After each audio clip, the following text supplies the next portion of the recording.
Hello everyone, welcome back to LilyLuLou. If you're new here, my name is Karen, I'm the Junk Journal Geek, and today, as you can probably see, I'm going to do a little bit of work on my St Patrick's Day journals. This is a design team project for Sunny Creates using her St Patrick's Day kit, funnily enough. And I will leave a link to the kit in the description box below in case you're interested. Now, something I used to do all the time in my journals, and which I haven't done for ages, is bring out some of the elements to make them a bit more 3D. I used to do it all the time, as I say, and I don't know why, but do you ever do that? You sort of have something that you love to do and you just sort of get out of the habit of doing it. So I thought that today, I've been thinking for a while, oh, I must start doing that again. And as I was printing these pages out, or I was going through these pages, cutting up the ephemera actually, not as I was printing them out, I saw this page with these tags on, this journal card, and I thought, oh, I could add the actual tag to that on a piece of string like it is in the picture and have it swinging like that. It's not going to be in exactly the same place because A, you'd never get it like that, and B, it's not really what I want. I want it to be, you know, have a bit of motion. So I printed out an extra copy, and as you've seen, I have just cut that piece out. I have edged these with a Stampin' Up ink called Mossy Meadow. It's very messy. Stampin' Up inks, they're always very juicy, even though I've had that ink for, must be 15 years, if not longer. It's from when I was a Stampin' Up rep. But going off on a tangent there, I don't think I want to edge that in the green because it has got a little bit of brown around the edge, so I think I want to edge that in my usual vintage photo. So I'm just going to do that first. So this will add a bit of movement to the journal card, and it will also be an additional little journaling space. So let's do the back as well.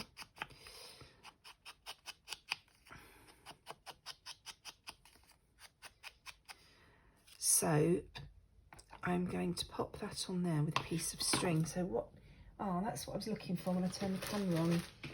My, what was I looking for? My clickety click. I know what I mean. Bear with me a moment.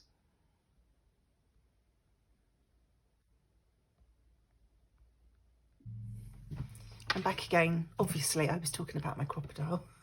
If you didn't get that from my excellent description, I don't know what's wrong with you, frankly. Right, so I want to put a little hole in this. So that little hole, oh, that's not very good. It's not cutting very nicely. Put a little bit of inkage around that hole. Now, I do have some little, somewhere I do have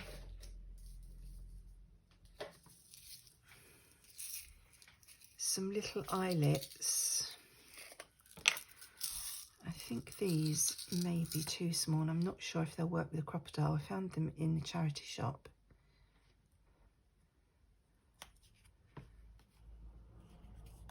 Oh, they do look about the right size, actually. So I don't know whether to, in this journal, use a lot of vintage photo because there's a lot of white, I feel, in these papers.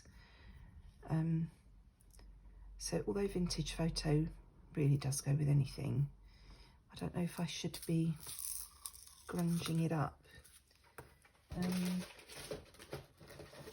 Also got these that are slightly bigger. They are definitely the bigger setting on here, yes. So that's good to know. Yeah, 30p these were in the charity shop. Wasn't I lucky finding those? So now I need to find the setting for using these little, just bear with me a moment, I'm sorry. I've got to look up the setting for using the little eyelets. I don't usually use that size. I'll be back in a sec when I've checked. Right, my reference thing says C3, so let's have a try and see what happens. So that one is C. And the base should be number 3, which is that one. Oh, I must have looked that up before because it's already on there. Right, let's see what happens. Base. And squeeze. Oh, lovely. It's worked. That's good. So now I'm going to pop a bit of string in there.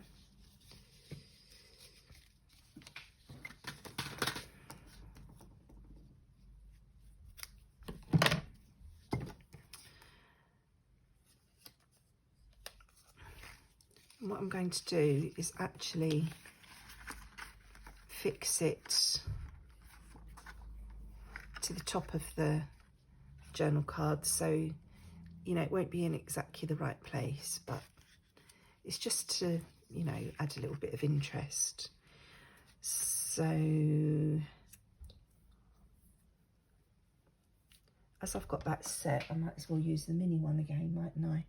What have I done with the little pot? See if I can find another white one.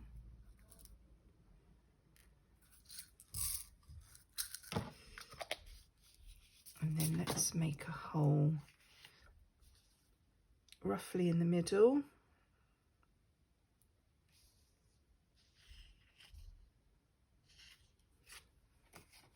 I'm doing it by eye, so it could well be wrong.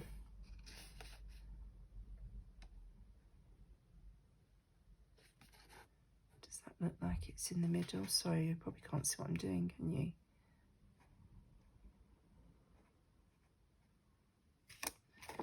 And because I'm doing it in the middle, it won't hang in the right place, but I don't mind, as I say.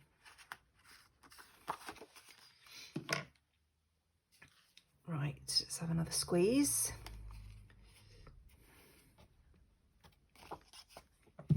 Lovely jubbly. And then if I can make my fingers work. My fingers are really cold. I've just been and hung some washing on the line. It's a nice bright day out there, but it is cold. So if we get that roughly there.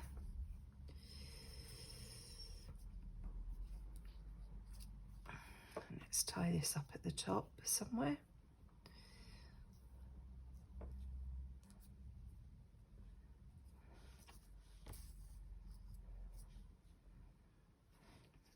It doesn't need to be that long, does it?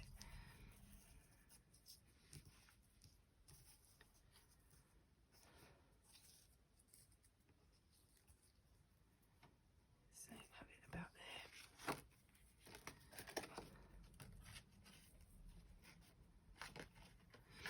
And I just think this, you know, again, when you're using digital kits, it's nice to make them your own in some way, rather than just use the pieces as they are presented to you. I think so anyway. Not that there's anything wrong with using them as they are. You know, the designers do spend a lot of time to get these things done nicely. But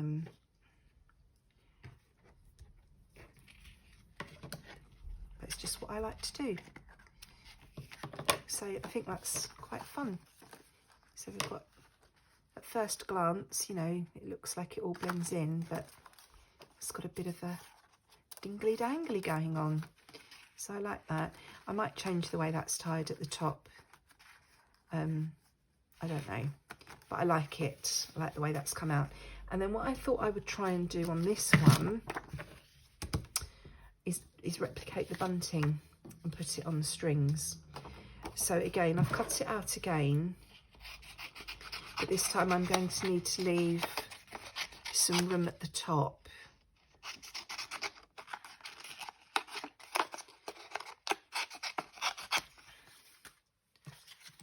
So the bottom edges are going to be the same.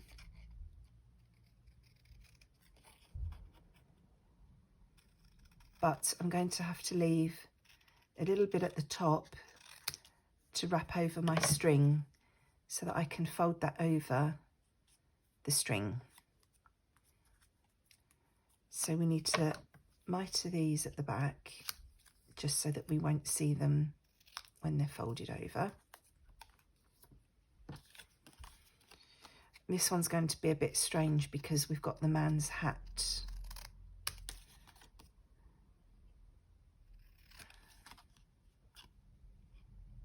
But we're just going to go with it and have the man's hat.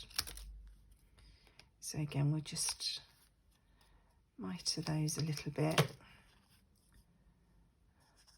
and fold that there.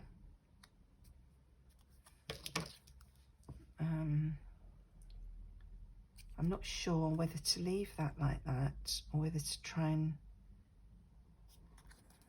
I think I'll shape it around his hat so that it hangs like that. And then this one, I think the last time I did this, probably on camera, was in my sewing journal, which was called Miss Martha, after my nan. And that was my first design team project for Sunny Creates. And on that one, I remember there was a needle and thread in the picture on the cover, and I actually threaded a matching colour thread through the paper. And now this one is going off the edge, so I'm going to decide whether to not do that one, whether to try and blend it in. I think I might just not do that one and just do the middle three. So we need to have some string coming along here. I think I might use thicker string for this one because I can. So let's have a length of string.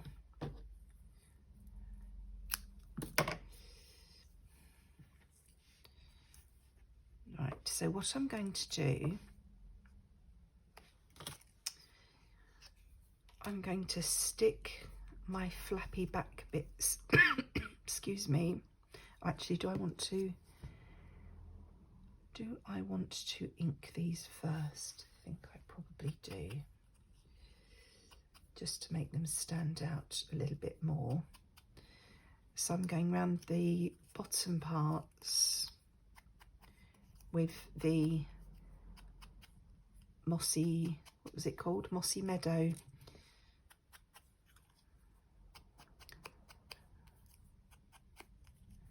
And then I'm going to go around the folded top parts with my vintage photo.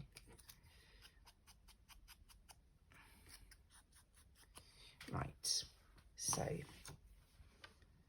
I'm going to put a little bit of art glitter glue on the backs, and I'm going to stick them, try and match them up with the one below and stick them where they're supposed to be.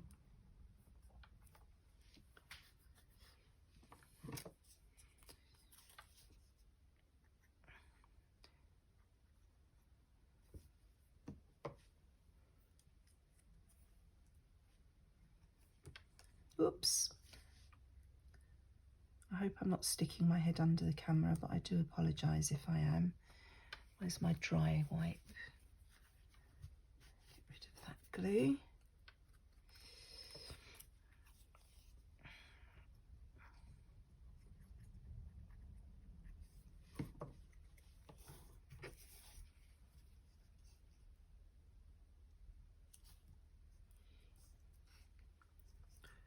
Put that on there. And again, we've got tiny, tiny journaling space there. I feel like I should cut these out again now and stick them over on the inside. Should I do that?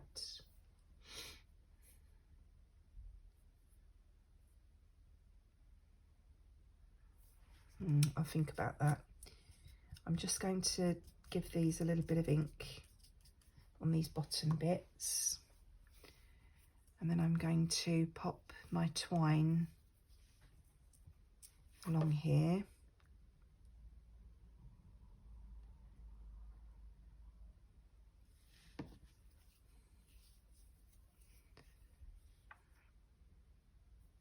Oops.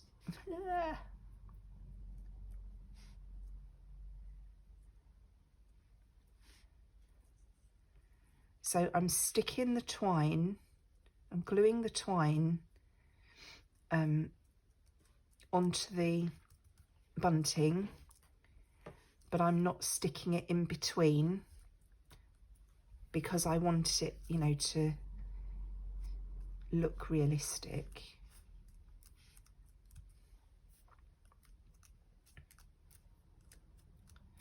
Actually, what I could do, I could run a little bit of glue just at the base of each one so it's still loose here, but it's, you know, encasing the glue. And then I'm going to pop a tiny bit of glue on, oops, on each end of the twine, or the string, just to hold it in place at the ends. So there is no glue in between. So I might just pop a little bit of glue at the base of the twine in each one.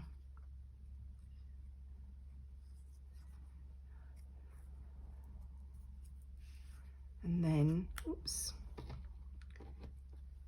put my pin back in there and find something pokey. Not sharp, but pokey. Bone folder. So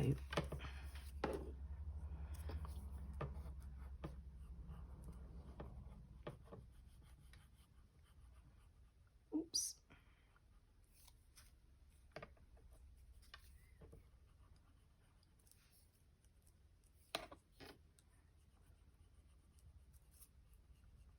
I'm just easing that down gently.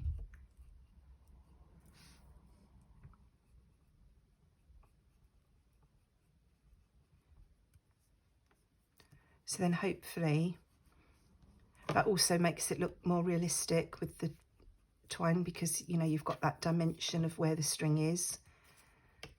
So then hopefully these will still flap up a little bit at the bottom, so you've got that bit of interest, but the string is secure in the middle there.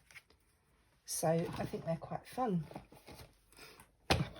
I like the way that they look. So whether this tag will have anything at the top or not, I don't know. I may cut the ends of the string off, or I may leave them like that. I will see. Once I know where they're going to go in the journal, I will decide. But that's how they're looking at the moment. That's that one. What did I do with the other one? There it is. Here's the other one. So we've got 2, 3D elements for the journals. I'll replicate these so that each journal has one, but I won't do that here because you've seen it done now. So I'm just going to let that glue dry so that that is properly adhered. But I think they're quite fun. Let me know what you think. Do you normally do anything like this in your journals? Thank you for joining me today. I hope you like what you've seen. Please do give me a thumbs up if you did, and please consider subscribing. I really do appreciate all the support. I'll be back again hopefully in another couple of days, but in the meantime, take care, look after yourselves, and enjoy your own crafty time. Bye bye.